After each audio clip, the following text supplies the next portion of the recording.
श्री शिवाय नमस्तुभ्यम दोस्तों। भोले बाबा का आशीर्वाद आप लोगों पर हमेशा बना रहे। मेरे YouTube चैनल महाकाल की दीवानी पर आपका स्वागत है। मेरी दी हुई जानकारी अगर आप लोगों को अच्छी लगे तो प्लीज़ मेरे चैनल को सब्सक्राइब कीजिए, जिससे नई नई जानकारियाँ आप लोगों को मिलती रहें। राधे राधे दोस्तों, मैं आपको मांग मातम अध्याय 19 सुनाने जा रही हूँ। वह पांचों कन्याएं इस प्रकार विलाप करती हुई बहुत देर प्रतीक्षा करके अपने घर लौटी।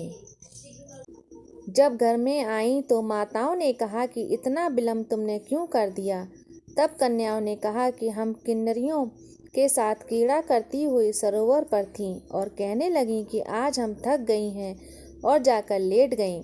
वशिष्ठ जी कहते हैं, इस प्रकार आशय को छुपाकर वह विरह की मारी पड़ गईं।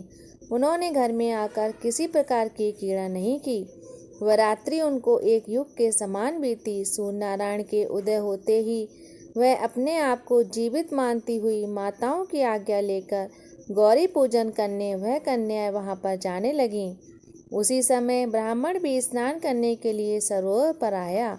उसके आने पर कन्याओं ने वाह वाह किया, जैसे कमलनी प्रातःकाल सूर्योदय को देखकर कहती है। उसको देखकर उनके नेत्र खुल गए और उस ब्रह्मचारी के पास चली गईं।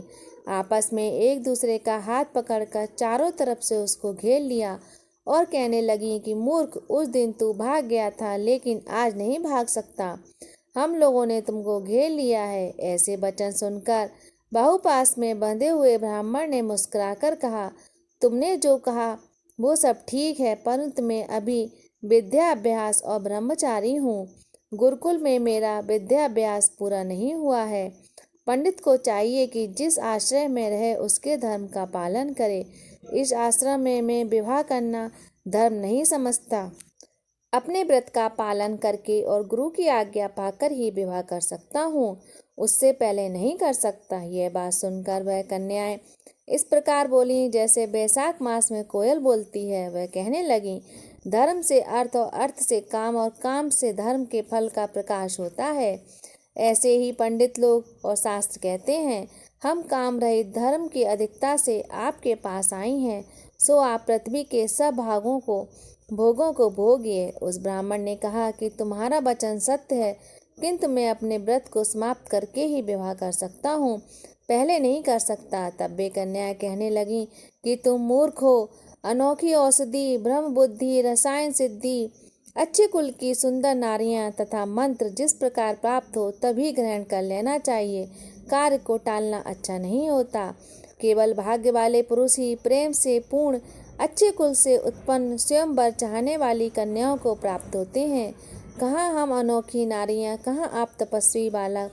यह बेमेल का मेल मिलाने से विद्वता की चतुराई।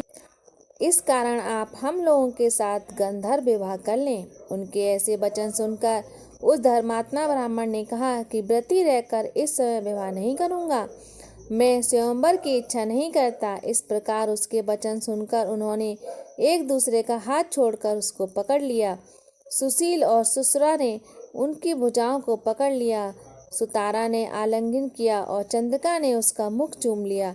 परंतु फिर उसने क्रोधित होकर उनको श्राप दिया कि तुम डायन की तरह मुझसे चिपटी हो, इस कारण पिचासनी हो जाओ। ऐसे श्राप देने पर वह उसको छोड़कर अलग हो गई। उन्होंने कहा कि हम निरपराधी को वृथा क्यों श्राप दिया। तुम्हारी इस धर्मज्ञता का धिक्कार है। प्रेम करने वाले से बुराई करने वाले का सुख दोनों लोकों में नष्ट हो जाता है। इसलिए तुम भी हम लोगों के साथ पिचास हो जाओ। तब वे आपस में क्रोध से उस सरोवर पर पिचासनी हो गए और बस पिचासनी कठिन शब्दों से चिल्लाते हुए अपने कर्मों को भोगने लगे।